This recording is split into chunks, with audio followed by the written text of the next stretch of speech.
Le dispositif d'appui à la coordination est financé par l'Agence régionale de santé. Il a été créé par la loi portant sur l'organisation et la transformation de notre système de santé en 2019. Et cette loi stipulait que les dispositifs de coordination avaient 3 ans pour converger en un dispositif unique, et donc d'ici 2022. Le DAC, ce n'est donc pas un dispositif en plus, mais bien la fusion de dispositifs existants. Sur le territoire du Gers, cela concerne le réseau de santé Arpège, les Mayas et la plateforme territoriale d'appui.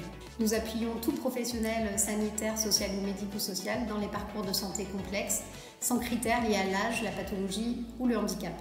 Nous sommes basés à Auch et nous intervenons sur l'ensemble du département.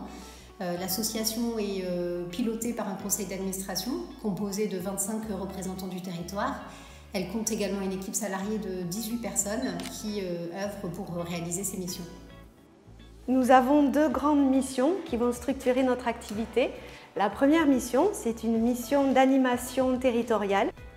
L'animation territoriale est là pour favoriser une dynamique locale autour de la structuration et la fluidification des parcours de santé.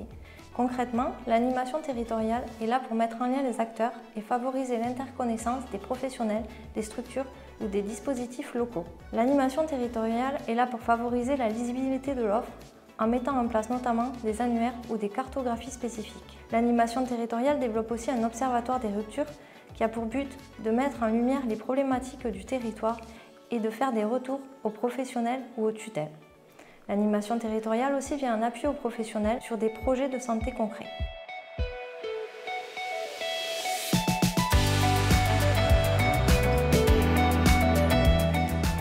Nous avons également une mission d'appui des parcours de santé des personnes qui sont en situation complexe.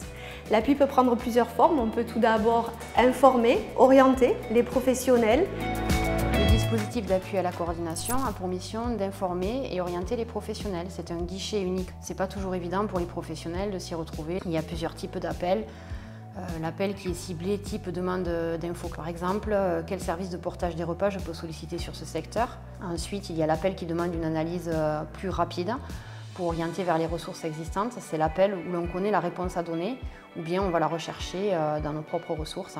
On peut également venir en appui à la coordination des situations des personnes dont le parcours de santé est complexe. La complexité peut prendre plusieurs formes et liée à plusieurs éléments. Ça peut être un état de santé dégradé, comme par exemple un cancer, des douleurs, une maladie neuro-évolutive ou encore une maladie chronique, avec une situation sociale ou un environnement préoccupant, comme de la vulnérabilité, de l'isolement, de la précarité. Et souvent, on a des troubles du comportement qui sont associés, comme par exemple des troubles de la mémoire, des troubles cognitifs, des troubles liés aux conduites addictives ou encore un refus de soins. La demande d'appui peut être faite par un professionnel, toujours avec l'accord de la personne concernée et au moyen d'un appel téléphonique ou d'une fiche de demande d'appui. Pour répondre à la demande d'appui, nous avons une équipe pluriprofessionnelle, une équipe de coordinateurs de parcours des situations complexes.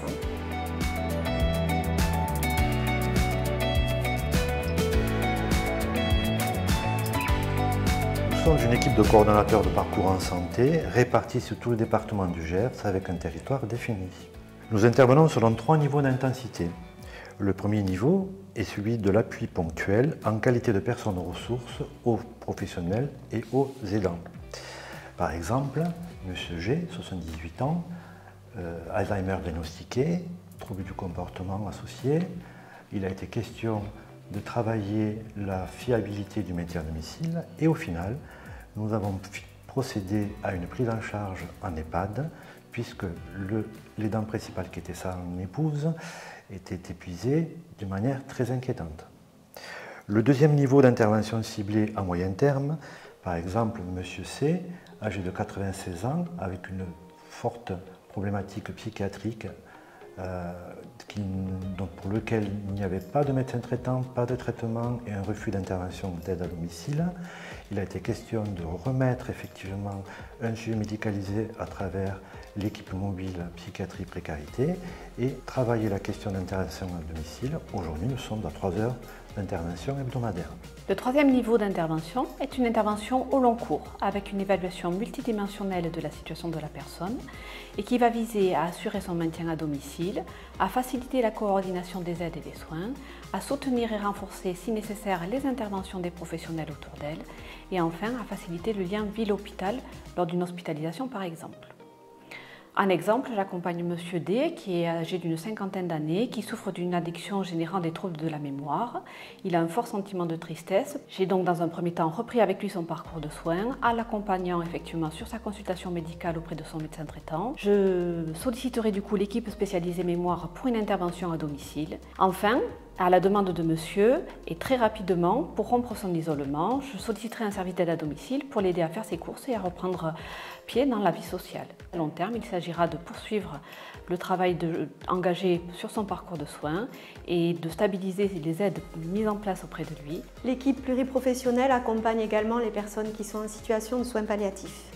L'équipe territoriale de soins palliatifs est une équipe pluriprofessionnelle dédiée à l'accompagnement de patients en situation palliative ou atteints de maladies graves ou en fin de vie. C'est un accompagnement qui demande de la réactivité, de l'anticipation et qui implique de s'adapter constamment aux besoins et au rythme du patient. Les missions principales s'orientent autour de l'appui apporté aux professionnels de santé. L'idée est d'assurer un suivi et une coordination. L'objectif aussi, c'est de favoriser le lien ville-hôpital afin de fluidifier et faciliter le parcours du patient. Une évaluation globale de la situation au domicile à un instant T permet de répondre au mieux aux besoins des patients et de leur entourage afin de co-construire un projet de soins avec le patient et tous les professionnels qui gravitent autour de lui. L'équipe assure un suivi au décours de l'évolution de la pathologie. Cette équipe, elle apporte un regard croisé sur chaque situation. Le confort du patient reste au cœur de la prise en charge. Aussi, l'équipe peut lui proposer des approches non médicamenteuses ou dites soins de support, comme la socio-esthéticienne, la sophrologie. Un soutien psychologique peut également être proposé au patient et à son entourage. L'accompagnement social, quant à lui, permet le maintien à domicile dans de bonnes conditions et un accès rapide à des financements spécifiques. L'association Arpège se transforme en association DAC 32 le 1er juillet 2022. Nous vous invitons à nous contacter aux coordonnées qui s'affichent ci-après pour plus d'informations.